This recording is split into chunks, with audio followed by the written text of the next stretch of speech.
If at any point anybody can't see the screen for any reason, please let me know right away. Don't sit back. So, good morning, everyone, and welcome. This is day two, and for some of you, it might be day one of the symposium. I'm seeing some names on from yesterday as well, so welcome back again. And I appreciate you giving up a beautiful day where we've had some cold ones to join us for this. We are unpacking this morning that transition from elementary to junior high. And this has been a little bit of a nebulous start because when we did this, I did a number of sessions in April and May of last year, and I know some of you were at those already. Um, but we kind of assumed that we would have this in hand before we left the school year. And so this has been a bit of a rush getting this curriculum, and that's also, I think, the reason that we're seeing some of the lower numbers in this particular registration, because everybody doesn't really know what they're going to do yet. This is a field test year for this curriculum. And that just simply means that you have an option just to continue on and do what you've always done. If you want to dabble in looking at the curriculum, that's great. If your school or your division is going to field test, you'll be notifying Alberta Ed, and there'll be some conversations about what area they would like some feedback on from each of the school divisions. That doesn't preclude you from doing it. And I am well aware of school boards that have said, we're all in. We're doing 7 and 8, and we're just moving forward. So it'll all depend on where you're at, and I'm sure there'll be conversations that to be had in the sort of the month of September as you're coming back to school to see what that curriculum means and how you want to pursue that and go forward. We're going to unpack the language of the new curriculum. I'm going to share some documents with you. Somebody emailed me earlier this morning saying, are you going to share all of the things that you did for the grades K to 6s? And the answer is no. I'm not going to be sharing absolutely everything. We're not going to be doing the year plan and the curriculum comparison documents until you kind of know where you're going to be. Those probably aren't going to be very valuable to you at this point. But we are going to work through some of the documentation. So bear with me. We're going to get started here. And we're going to begin with our land acknowledgement. And I'm also well aware that some of you have been here for the whole day yesterday and might have seen the APLC land acknowledgement more than once. So yesterday's session, I picked a different one for you, and today I picked a different one again because I don't want you to have to see the same thing over and over and over again. And the one I've chosen this morning is with Stephen Picatch, and it's a very short, but it talks about the land acknowledgement. What are we doing this, and why? What is the purpose of the land acknowledgement to begin with? So let's just pause for a moment and take 2 minutes to join him on that.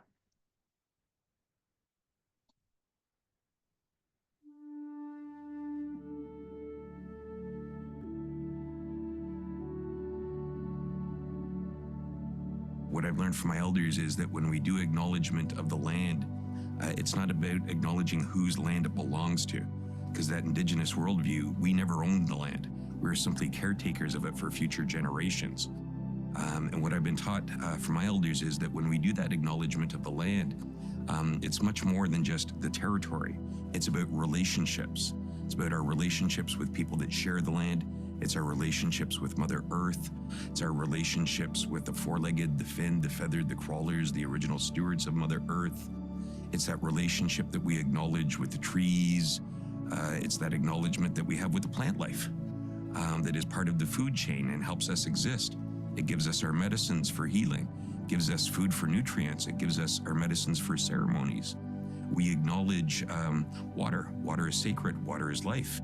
And what we're told is that when we acknowledge that water, that we always have to acknowledge the carriers of those teachings, which are the woman. So we do that in the same voice. We also acknowledge the infinite wisdom of the grandfathers. Then we take that to the next level, is which acknowledging that relationship that we have with father-son, or in some nations, brother-son. We acknowledge that relationship that we have with Nokomis, Grandma Moon, and how she cleanses Mother Earth. We acknowledge that relationship that we have with our distant relations, the Star People. So when we talk about acknowledging the land, it's so much more so than just acknowledging what nation was on that. as we know through all throughout the history of Turtle Island, is that Indigenous people were, for the most part, nomadic people. They shifted. They would move from season to season. It just so happens that Sheridan sits on the treaty territory of the Mississaugas of the Credit, which I'm very proud to always share and educate with people. But in the same breath, I also acknowledge that many, many other nations have walked this territory, and that their ancestors are still here amongst us.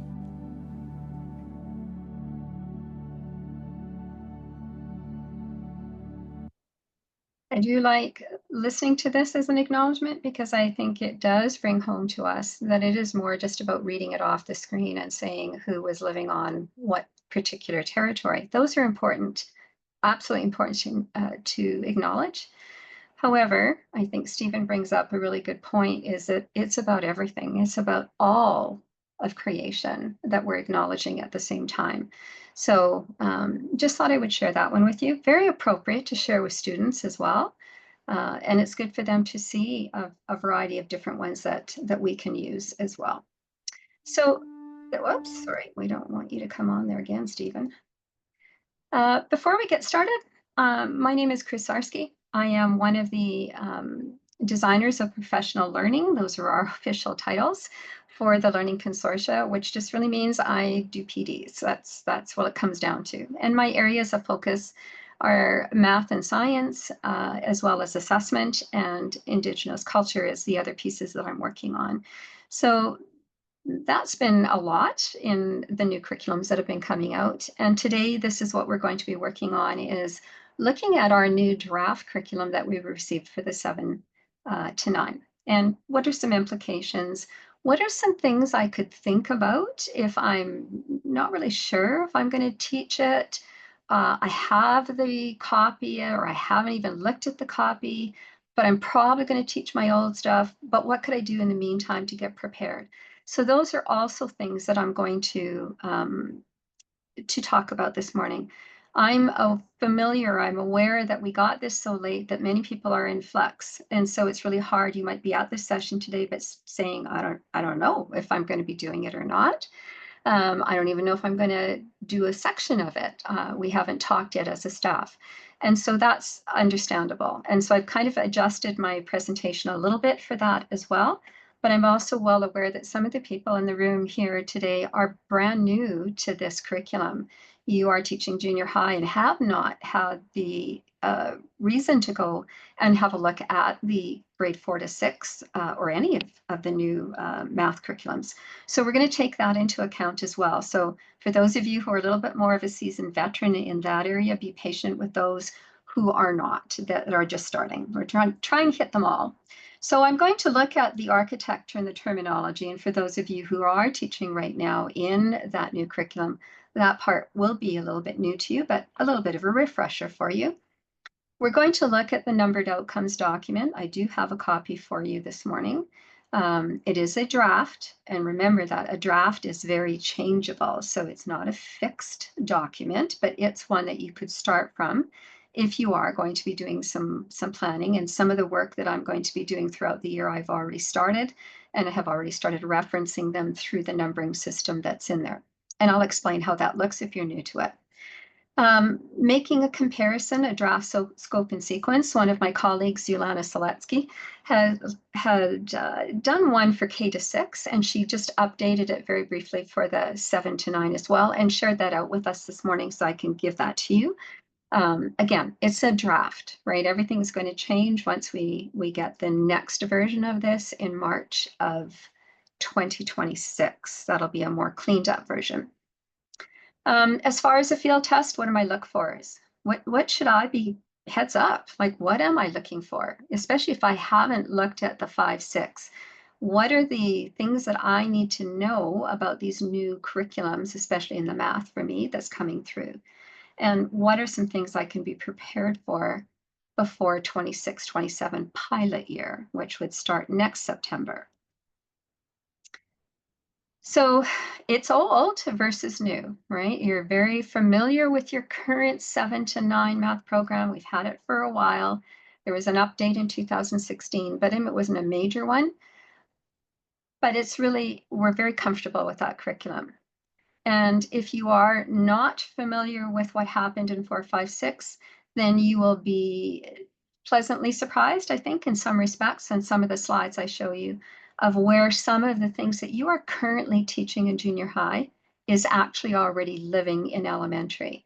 So those grade 6s coming into grade 7 should have been well prepared, if not over prepared, for some of the things that you were teaching, simply because it's already been covered in there. And that's going to get better with time once we kind of get all of the students through the new program. So with new also comes all kinds of new things, such as new language. And that's the first thing that we really need to hang our hats on, is transitioning from that old language. And that's been sort of the case for all of the curriculum documents, whether it's math or science or LA. What was my old terminology was my new terminology. And so we're going to look at these and unpack these very briefly. I'm not going to go through in huge depth with them, but I also want to acknowledge the diagram is a spiral. And this should be a spiral. You should be planning to spiral. You should be planning to bring back concepts over and over and over again to solidify those for the students. This is not a one and done. I teach a chapter and wipe my hands and say, okay, we're moving on to the next one, and never the two shall meet again. Now, that's not because of this new curriculum. That's just good practice and has always been a requirement and something that we should be looking at when we're planning. But whenever we have new curriculum, it's a great time to sort of revisit that as we do our planning and think about what might that look like as we move forward. So we no longer have strands in mathematics. We have organizing ideas. And often you'll see OI as the short form, so you're not having to write out the words. So just giving you some short forms as we go along that have been used now pretty successfully and consistently by teachers. So organizing idea is our new title. And that organizing idea, when I look at my curriculum document, and I'll unpack that in just a minute, is always the very first thing at the top of 3 color-coded lines. Those color-coded lines, this is the color of math if you are new to this. Math is sort of this orangish brown, green is for science, blue is for LA. So those colors are also related to subject matter. And whenever you have a sheet that has 3 color code bars on it, this is the start of a new organizing idea. So in this case, our organizing idea, and how do I know what the organizing idea is? The very first word that comes behind it, and I've circled it for you here, is number. So we're starting off with number. We're all familiar with number. We know what number is. But this is how I know which organizing idea I'm working with. So when you have 3 different colored coded lines, look for that first word, and that tells you what new organizing idea you're moving into. The organizing idea is a broad statement, and you'll notice that that bar goes all the way across the grades. In K to 6, it went from K to 6. Right now, we're looking at 7 to 9. And this statement is a general statement that is encompassing what number is in relation to all of those grades. It is the big umbrella when you open the umbrella up. And when you open the umbrella and the rungs are sort of off to the side here, coming out of it, each of those rungs could be the grades. So every grade gets its own rung, and it has specific things that are basically being done in that grade. But collectively, all those rungs together make that umbrella. So think of that organizing idea as the umbrella as it opens up. When we're looking at some of the main concepts, remember you're looking for key concepts. What are the big ideas that are living in here? You often will find some of those big ideas right in that first opening statement, and they apply to every grade that particular statement affects.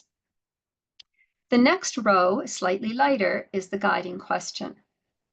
And the guiding question was really put there for the teacher, not to be necessarily changed into an I can statement for the students, but really what it was there for initially was for the teacher to read it. And as you're reading it for your grade, because notice that it isn't going all the way across, it's actually specific to each grade.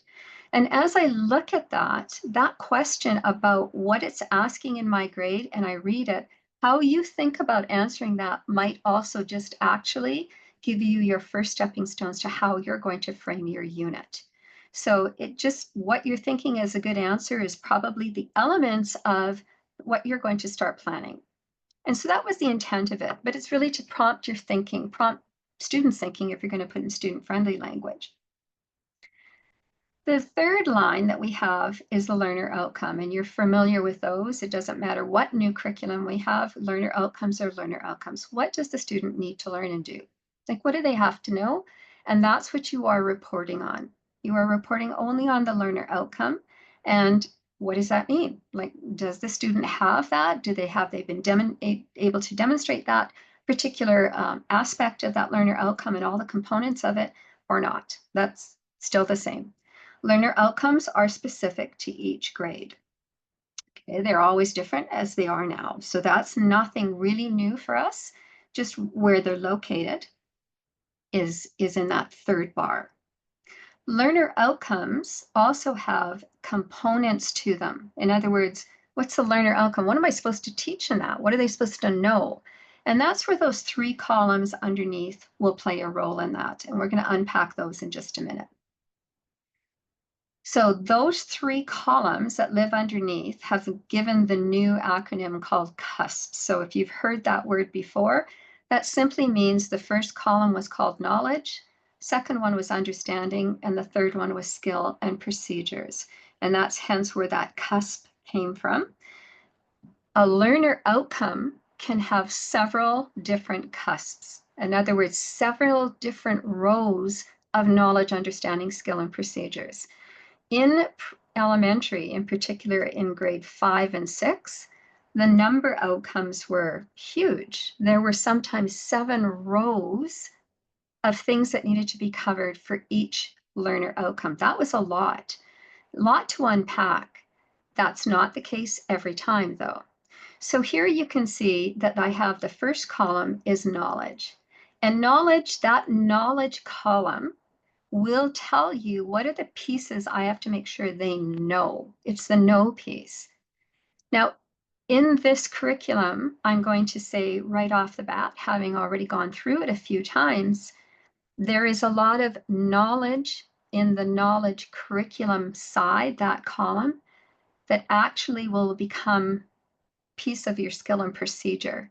You won't be able to do a lot of the work over here until some of this is actually the whole lesson. And that's a little bit different than what we saw in grade 5, 6. In grade 5 and 6 and 4, we saw the knowledge pieces. We attacked them and we taught them, but it was really on the skill and procedure side that we were doing our lines of what are we going to achieve? How are we going to unpack that knowledge? Some of the ones here in this curriculum, you can't unpack it, the skill and procedure, from that lens. You're going to have to teach the knowledge. We'll get its own line first, and then you'll do the skill and procedure. So it's a little bit more in depth in that regard. So that's what the knowledge side is. What do I have to know? What do they have to know? What do I have to teach them? So I have to build in everything that's in here someplace in my lesson. These documents were not necessarily meant to be taught in the order that they're presented. You can go in and do them in any order that you want. But there are some definite pieces that you would want to ensure that if you're spiraling, I'm going to have to make sure that the prerequisite skills to get into an organizing idea are actually there before I launch into it. Otherwise, it's not fair to the students. They wouldn't have the background knowledge. The middle column is called the understanding. And the understanding is really actually the most important column of the 3. The understanding statement combines what's the big rock that the knowledge and skills are actually trying to get at. What is it that we want the kids to show us they can do? And it's all of the understandings that fall underneath a learner outcome, all of them together, that you're saying, yes, the student can do this one, they can do this understanding, they can do this one. All of those combined, if that's a yes, they've met their learner outcome.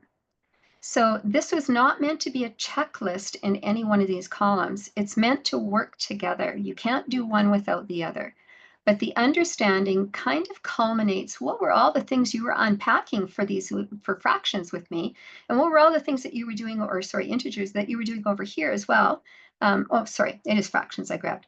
And then what did that all mean? A general statement. This is one row of cusps. You see, I have knowledge, I have understanding, and then I have the skills and procedures that go with that knowledge and understanding. What skill? What do they have to be able to demonstrate to me? What can they do? So here's the know side is the knowledge. What can you do side is the skill and procedure. The skills and procedures contain verbs. Those verbs need to be taught to the students. They're not there just for us, for planning. They are actually meant to be taught to the students and assessed. That does not mean that I have to have a test about verbs. It means that as you are writing your assessment questions, you would structure the question in such a way that as they give you an answer, it demonstrates that they know what that verb is asking them to do. If I were to ask them to relate two concepts together, and that was the first question on a test, and I have 15 hands out of 30 go up saying, I don't know what this means, they don't understand what that verb relate is asking them to do. That's the end goal. Is that going to be perfect in your first year? Absolutely not. Is it going to be perfect in the first month? Definitely not. You're going to scaffold, you're going to practice, you're going to answer those questions. You're going to say, remember that relate means. Right? Because this is going to be a little bit of a learning curve for the students as well, not just for us for planning, but also for the students. So we need to give them that breathing space, but that's not forever. This is not something that at Christmas time, I'm still holding their hand on every word. I should have used relate many times. I should have used compare and contrast many times. So by Christmas, some of those should start to become way more familiar than some of the new ones that you're bringing forward. So it's a scaffolded approach. And you're going to use those as they come up in the types of questions that you're going to do. So the skill and procedures articulate what are the doing pieces that go with the knowledge. How are they going to demonstrate that they know how to add two negative numbers together? How are they going to demonstrate that they know what a positive and a negative number come out to be? So those are important pieces. Those are what a cusp is.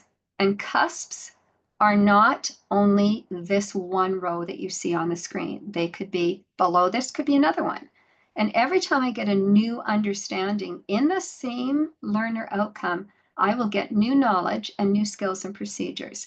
But they're all in the same outcome. Nothing has changed in the outcome. Just because I have a new row doesn't mean it's a new outcome. And that's an important piece to remember. So in here, I'm going to grab this because I will enlarge mine in just a second, but what I would like you to do is grab it out of the chat box, bring it up on your computer, and then flip back and forth. If you're only on a single screen, flip back and forth with me as we go through things, and I'll tell you when to maybe just come back to the slide deck. Okay, let's just see here. Why is that chat box not coming up here again? There we go.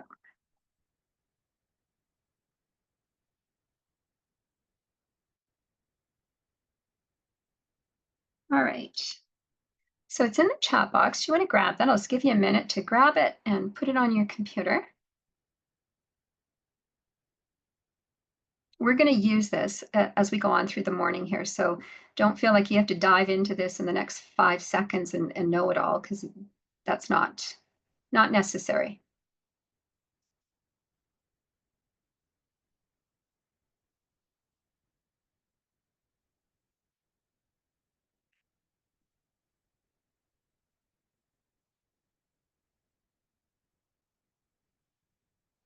Now, this is draft. This is going to change. So I'm going to say that categorically, having gone through the K to 6 with a draft, and then what we got for the pilot, there were changes. There were things that moved right out completely or moved to a different grade.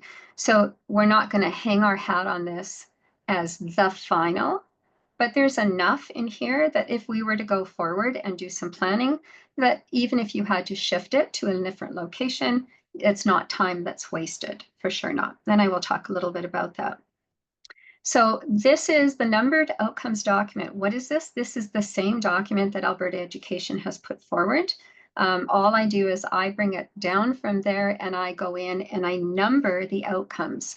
And the reason we did that goes right back to kindergarten to grade 3 when it came out. When we were doing PLCs with teachers or they were working with each other, they found it very difficult to figure out where are you in the document. They couldn't find a reference point for each other and they were forever thumbing through pages. Numbering it just makes it easier for us to reference. So if I say, Audrey and I are going to work on 8N 1.1, there's no debate here. All I need to do is find 8N 1.1 and we're both on the same page. So let me just show you how this numbering system works. And again, if you're new to this, don't panic if it doesn't sink in right off the bat, that's fine. It comes with practice. But I have a little bit of a legend up here for you. So you will see that the learner outcome is what we have numbered because that's what you're reporting on. So that's kind of the key piece that we want to take off of here. And what you have in front of that, I'll just enlarge this one even a little bit more.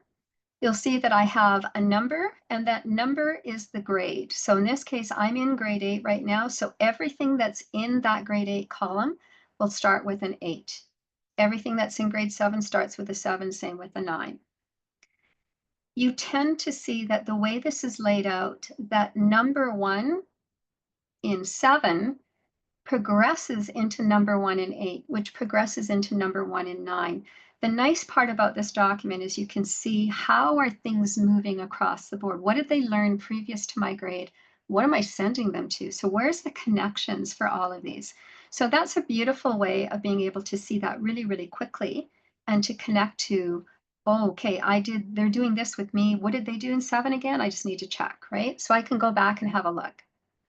The letter refers to what of the organizing ideas I'm in. So remember the organizing idea tells me right here I'm in number. So I've used letter N for number. They're pretty intuitive. I don't think you'll have difficulty figuring them out. And the number behind that is the numbered outcome. Which outcome is this in number? So there might be 5 outcomes, different learner outcomes in number. So the first one, this is the first one. Students interpret rational and irrational numbers. That's their first one, which is actually your grade 9 old curriculum. There's your slide right there. The 0.1 or decimal 1 behind it tells you that it's the first row of cusps underneath that learner outcome. So generally what I've said in the past is if you see a decimal, that means that you know there's more than one row of those knowledge, understanding, skill, and procedures that are going to come up here. That learner outcome might have 2, maybe it has 3, maybe it has 4, I don't know, it'll vary from each one. If it doesn't have a decimal, like you see here in the grade 9 and in the grade 7, it doesn't have a decimal behind it. So that tells me that when I read the knowledge, understanding, skill, and procedure that goes with that learner outcome, that's it. That's the only row that there is. So if I scroll down, we can see that N1 for grade 7 is ending pretty much there. Grade 8 is going on, and it's a long one. And then here comes the same learner outcome. Remember, the learner outcome doesn't change, only here's your number 2. It's your second row of knowledge, understanding, skill, and procedures. So if you were to look back at some of the grade 5 and 6 ones, and if you haven't, it would be worth your while doing that anyway as a junior high teacher, because you need to know a little bit about what's happening over there. You will see sometimes that it goes to 1.7, 1.8. So there's lots of rows that sit underneath some of these. So a fair bit that needs to be covered in what needs to happen. So what I'd like you to do right now is just take a minute. I want you to find one organizing idea that you are a little bit more passionate about, or let's do it this way. Why don't you just thumb through and find out what are the organizing ideas that live in the junior high curriculum, because they have some new titles in there that you're not familiar with. So let me just give you maybe 5 minutes max. Go through and have a look. What are the organizing ideas? And if you have a scrap piece of paper handy, you will need one in a minute. Maybe just jot them down. What organizing ideas did you find? Look for those places where you have 3 colored bars.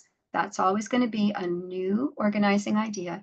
What are those organizing ideas that live in junior high?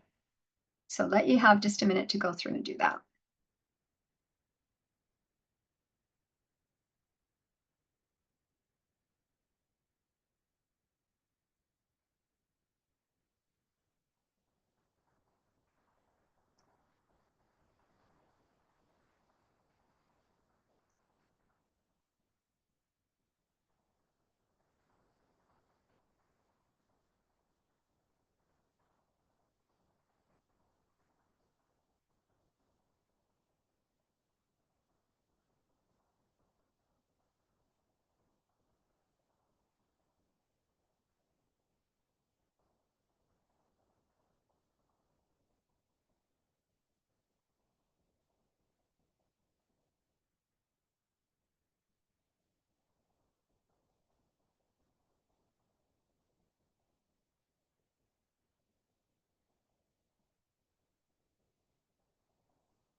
Excuse me.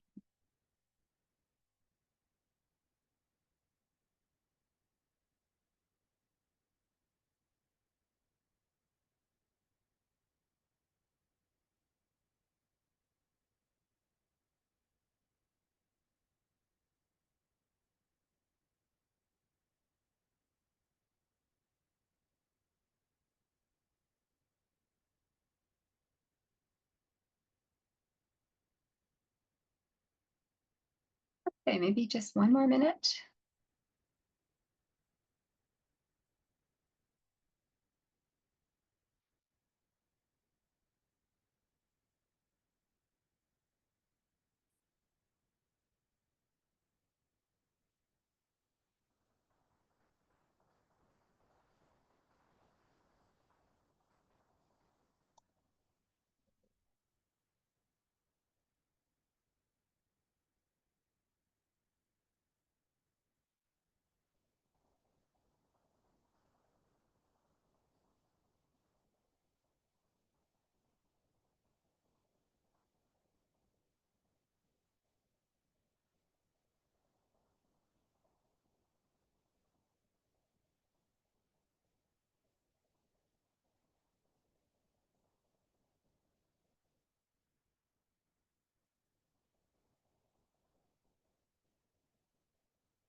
Okay, I'm going to ask you to hang on to that list that you might have made because you're going to come back to it anyway.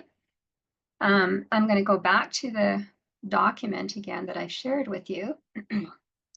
And I want to point out a couple of things that showed up here that we did not see in grades 4, 5, 6. So for those of you who are familiar with the numbered outcomes document, this will be a little bit new if you didn't do science.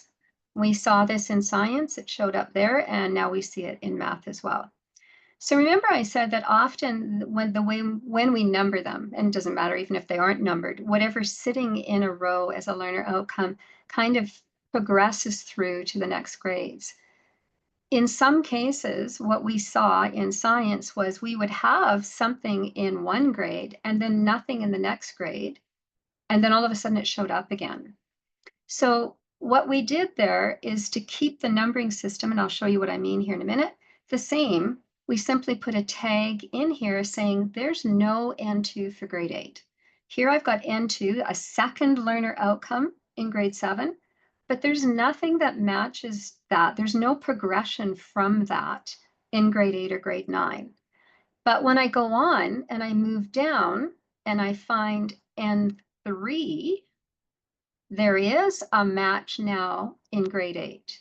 So we skip 2 and we number it 8 and 3. So all the 3s are dealing with products and things like that. They're all related. And so I just want to point that out to you, is that sometimes there's a number that's missing. It's not that we didn't see it. We know we missed it, but we're trying to keep the rows the same so that the connections that you make are the same. So for example, if I'm looking for fractions in elementary, I know exactly which N6 I'm looking for. They're pretty consistent. So I can tell you that those are the numbers that we want across the board. I'd look for some feedback from you. You don't have to give it to me today. If that works for you, because we did it in science and it worked for them, but we have never had to do it in math before. So just curious if those are some things that would throw you off, or if that makes sense to you to keep those together. So just some feedback for later on as you're going through as well. Chris, Yeah. I think that that's a really good idea. I think it would be far less confusing to do this than if it was just left blank and then people don't know. I mean, working with pre-service teachers, if we were working with this curriculum, it would be a huge help to have that there because they find the transitions confusing. Yeah, and I find that, and this is me, but I'm very used to this, and that's why I'm asking for feedback. I could easily just call the next one 8N2, but then it's out of sync in number with the rest of them. So I personally think it's better to leave it that way, but I'm not married to it. I'm always looking for feedback. So right now, this is how we have it set up, and this is how I'm going to use it. If we get lots of people say, oh, it doesn't make any sense to me at all, well, then we can always change it in the next version. But for now, we'll just kind of leave it in that place and hope that all the N3s make sense to you, that they kind of fit together. So that's the first thing I kind of wanted to point out to you that might be a little bit different for those of you who are familiar with the process already. If you're going to print this out, and I would suggest you print them out and just write all over them as you go, I would print it on 11 by 17 and do it back to back so that you can just flip it up, just staple them at the top of the booklet. And then if you put your staples kind of at 7, at 9, then you can flip it up and it just reads all in a row. And it's easy that way, much easier than if you have to flip from one page to another, that type of thing. Just again, some tidbits that we've learned along the way.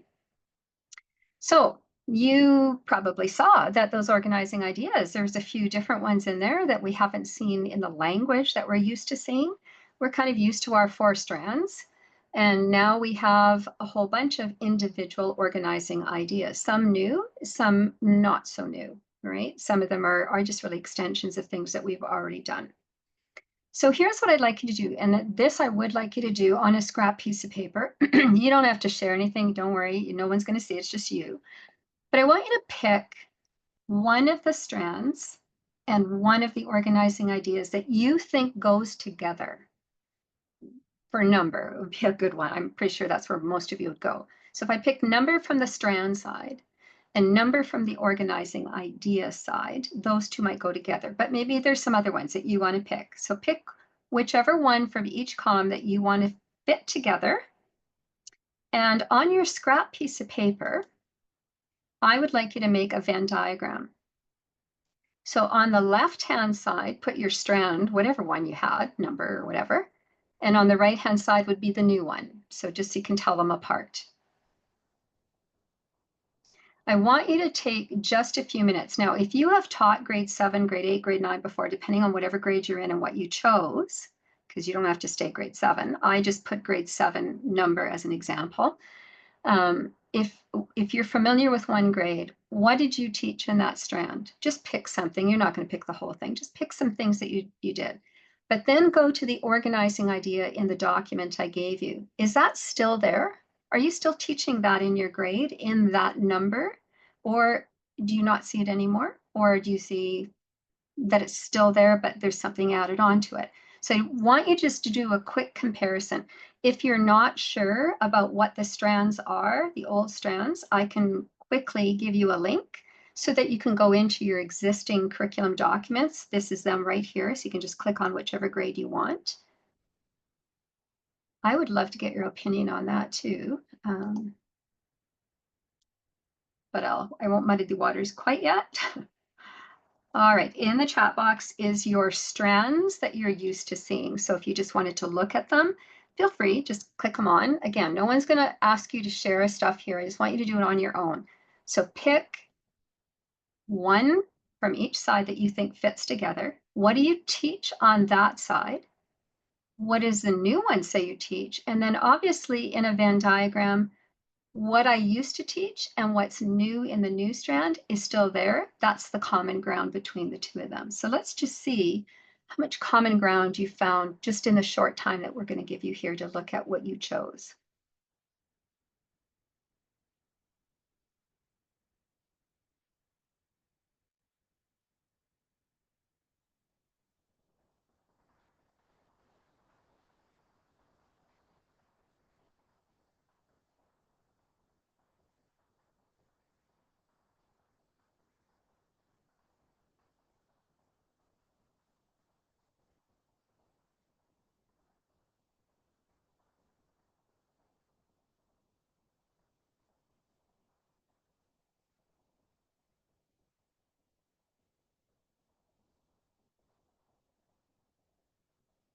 If you have any questions, just pop in the chat or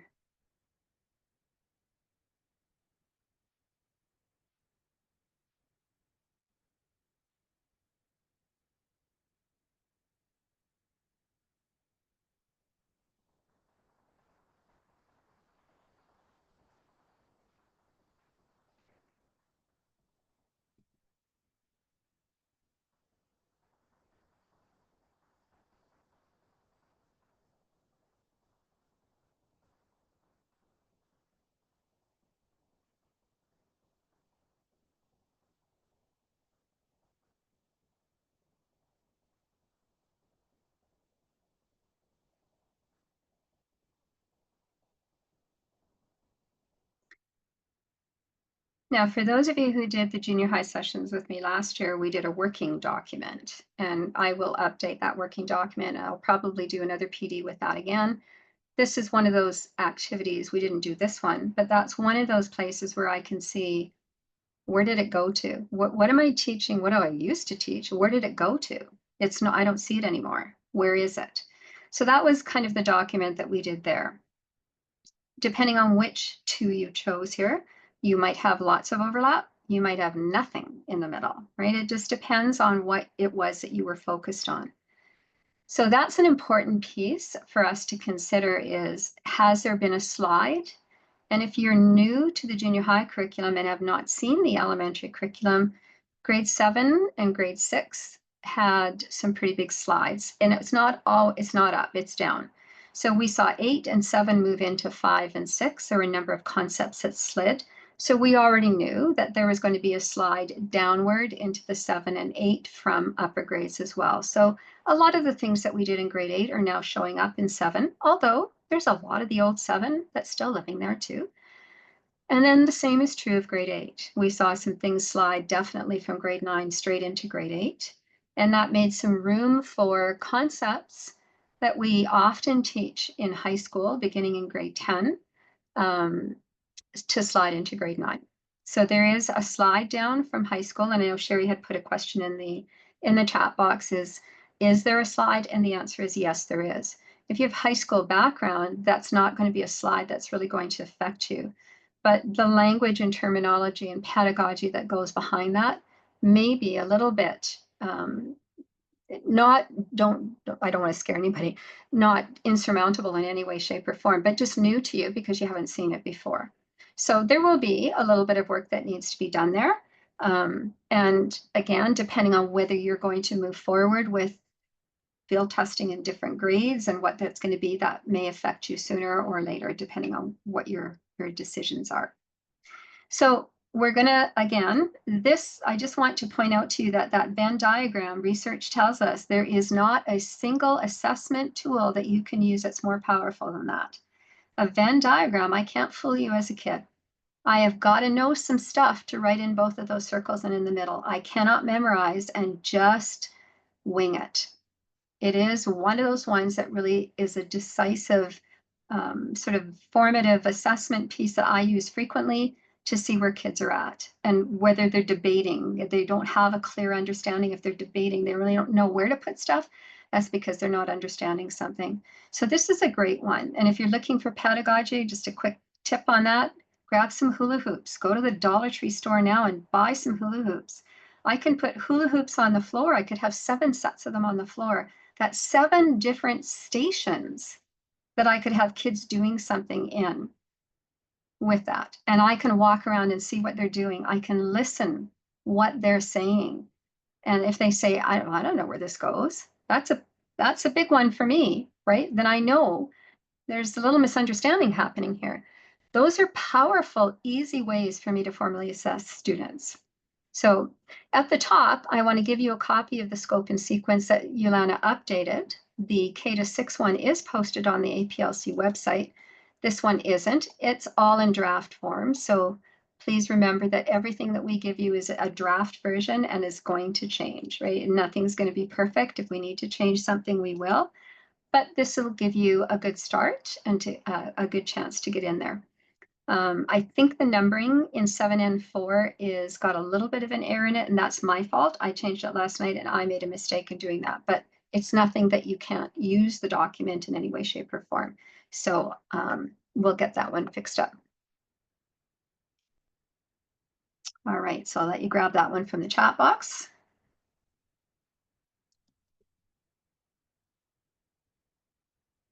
So what are your look fors? As you're moving into a new curriculum, if you're going to do some of the field testing, if you're going to do the whole thing, then what are your look fors? What are the things you've just already seen that I have different organizing idea titles? So what's the terminology that lives in those new organizing ideas? What's the skills and procedures? What are the key skills that the kids need to know? Those would be other pieces that we would want to look at. What is the knowledge? And that goes to the where did it come from? Is this from my grade when I previously taught this grade? This is there. Or where did it come from? It came from a slide down. From where? Where did they do that? And so that gives us some information, things to just be aware of. And again, we'll be doing lots of sessions to help you unpack where did it come from. Also, another thing for you to consider is the tools that you're going to use. They're in junior high, and I'm a secondary teacher, and there is nowhere in the curriculum that it says they're secondary, so they don't use manipulatives anymore. Never saw that, never will buy that. And I taught Math 31, and 31s did manipulatives with me as well. That is a great way for kids to learn. And it's not to teach me first and then give me the manipulative. It's use the manipulative first to teach the concept.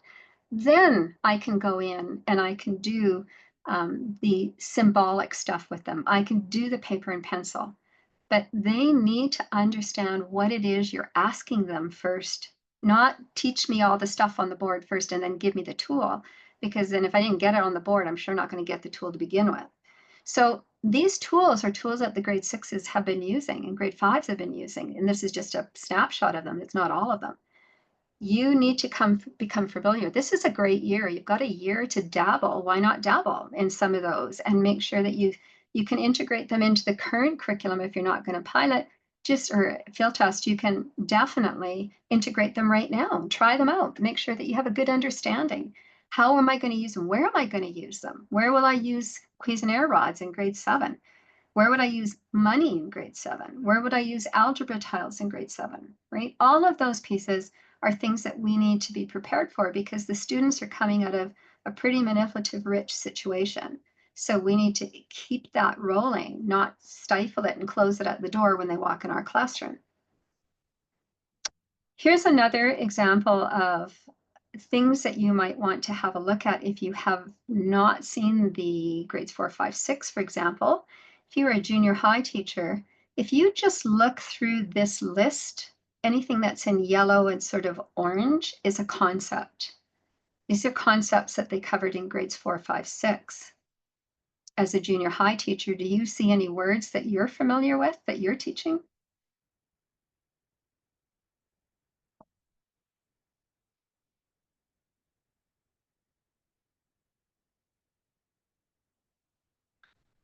And if you say yes, you're right, because a lot of what you did in grade 7 and grade 8 lived in grade 5, 6. So some of these terminologies that you're teaching the current junior highs right now, those students coming to you already know. So there was a need to have that change and upgrade it for sure. So I've included that slide, is from my other presentations, but I just wanted to put it there because I think it helps to connect that these are things that they should understand already. Doesn't mean that I wouldn't review some of those, but I'm not reteaching them. But this implies and it has implications then for where I'm going to go with grade 7 and grade 8. And that's what you're seeing in your organizing ideas. The skills and procedures that are there are just a snapshot of them, but they're the big ones that shows up over and over and over again in those grades. So again, I would, as a student, should know what solve and determine mean. I would know what that is. That doesn't mean I'm going to just assume it as a grade 7 teacher. And if I'm new to this curriculum, I myself have to make sure I know what those mean. And so the work that's been done in 4, 5, 6, there's a lot of this for grade 7 and 8 teachers right to start with that you should leverage and build off of at the same time. All of these verbs, not just these, but all of the verbs that were in math have a definition behind them and exemplars. So I won't click this one on, but I'll give you the slide deck in just a moment. You'll have access to this. I would download those verbs and have them so that when I define things with children, I know that I'm defining it the same way as any other teacher would in the province of Alberta. So that terminology is really key. When you read through some of those pieces in the columns, in the knowledge, in the skill and procedure, you might sometimes read over them and glaze over them, but is the terminology that you're using correct in the classroom? And I do not need a new curriculum right now to ask you that question. I could ask you that of existing things that you are teaching now, are you using the right terminology? And I'll put my hand up and say, I don't always, and I did not always. I make a concerted effort to make sure that I am using the right one. I'm going to give you an example. Okay. How do you read this out in the classroom? And what would it be called? Okay, so if you got any one of those two questions, how would you read that out? If you were teaching it and was on the whiteboard, what would you say? What would your verbal language be when you turn around to talk to the kids and point to one of those? What would you say? You can say it to yourself or whatever. Now, some of you might have said, if I come up to this one, I'm going to go 4 bracket, 3 subtract 7, close bracket. 2 times or 2 bracket x plus 3. And that would be very common, except it doesn't fall into our language of math in the way we do things. In the new curriculum, we are not using the title brackets. And that's a toughie. I mean, I've taught for 46 years. You want to take the word bracket out of my vocabulary? That was not an easy slide for me, but I'm getting there. I'm definitely in the world of parentheses. And that's an important piece for us to know. We have to use the right language. You don't get to go in and say, I don't like that word, so I'm just going to use brackets. Because then when they get to a high stakes test and they use the word parentheses, you just disadvantage your kids. So we need to be consistent. And truthfully, parentheses is the word that we should have been using because brackets are square, they're not rounded. It's just we've become a little bit lax in some of our language. So there's parentheses, brackets, and braces. And we use all three, and you'll be using braces with set builder notation now. So those are coming back again. So those are the kinds of things that we need to be aware of is, are you using the right language? When I asked you, what are they called? This would be called a numerical expression. This would be called an algebraic expression. And students have learned that in grade 5, and they build on it in grade 6. So we need to use that right language when they're coming into us in grade 7. So again, those are the pieces and kinds of things that we need to be aware of. What about this one? Have a look through and decide if there's any in there that you think are correct.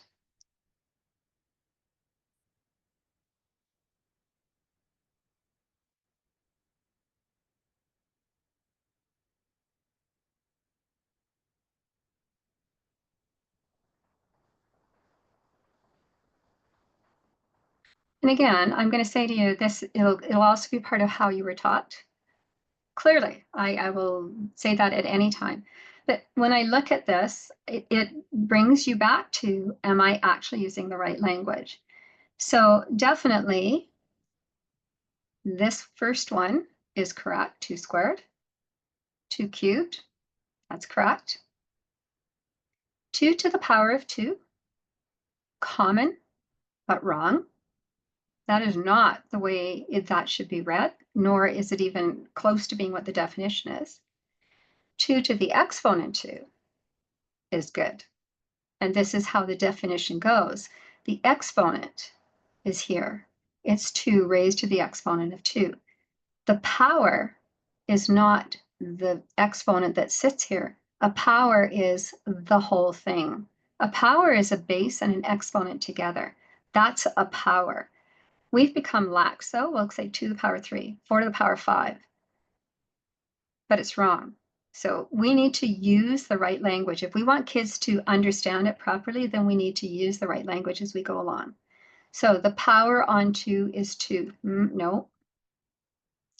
2 squared is a power. Yeah, that's true. We did a whole session of these last year at convention. I'll tell you, we had a lot of fun with this. But it just opened the eyes of everyone to what are we actually saying? Right or wrong, I mean, the intention is not that you're trying to deceive somebody, but it's important that we use the right language, and you have new language that lives in your new curriculums. And we'll keep unpacking those as we go along. But those are things that we need to be aware of. And where did these come from? These came from grade 6. So the grade 6 students are using the language of a base and an exponent is a power. They would not and should not have heard 2 to the power of 3, right? That's the lax way of going about it and not the correct way. Those are just examples of things that when you're looking for, what do I look for? So where are we at? You are right here. You are going to be in this field test year in which you have an option to do some, little bit, some of it, just read it, compare it as you teach the old one. That's a good way to do it as well. In spring, this document that I shared with you, the numbered outcomes document, will be revised. We will revise it then as well. And that one will be closer to looking like it's going to stay that way, because that's the one that you will enter into the pilot series with. And that pilot starts in September. So that's an important piece for everyone to remember. If you're not sure about what's available for field testing, they did provide some links for field testing as well. I put them in here. They were cited on New Learn Alberta is where I found them. And I also want to remind you that numeracy, literacy, and the competencies, those progressions in the competencies, are still in your curriculum, new and old. They were put in the ministerial order in 2013, and they are still in vogue, and they need to be in our lessons and part of our lessons as we're going through. So that's really an important piece to remember. Always a good time to pick it up if you haven't been doing that. When you start a new curriculum, there's a good time to just embed it and get started on the right foot. Okay, so I've been doing a lot of talking, and I know for some of you this was very new, and for others it's the architecture wasn't, but the actual numbered outcomes document is new, and what's in there is going to be new. So what I'm going to ask you to do while I get the link ready for you to get for the slide deck here, if you would mind doing, if you have your phone, you can use the QR code, or I'll put this in the chat box here. Just a minute, I just have to get out of this. There we go.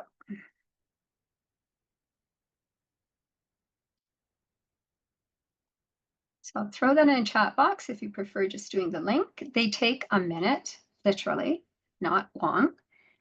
And we do appreciate the feedback.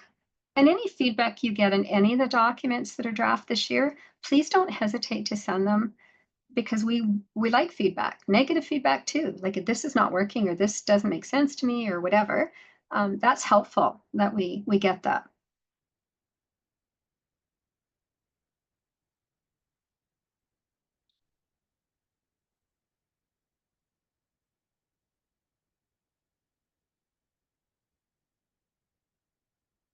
That is not.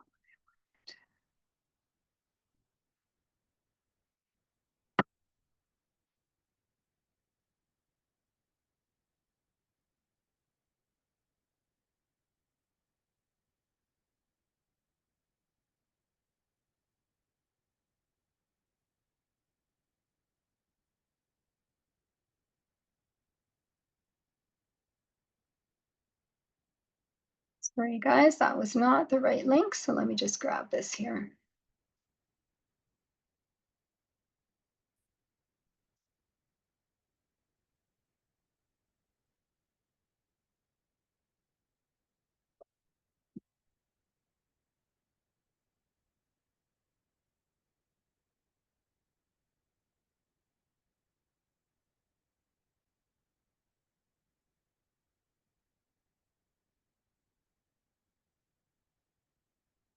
Are there any questions while I'm just getting this link up here? Sorry, that should have been in there, but I don't know why it didn't go in.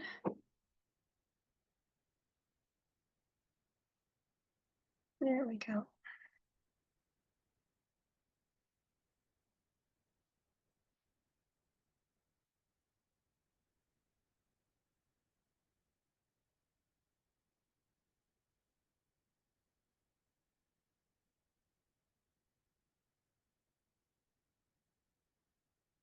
Okay, now we got our link, and it's one that you can open. Hopefully that's the right one. Oh, hi, Jill. Nice to see you. All right, there's your link for your slide deck. So you've got a copy of everything that I just shared with you. I'm going to stop the recording because I know some people are not comfortable with asking any questions if they're being recorded. So let me just stop that as well.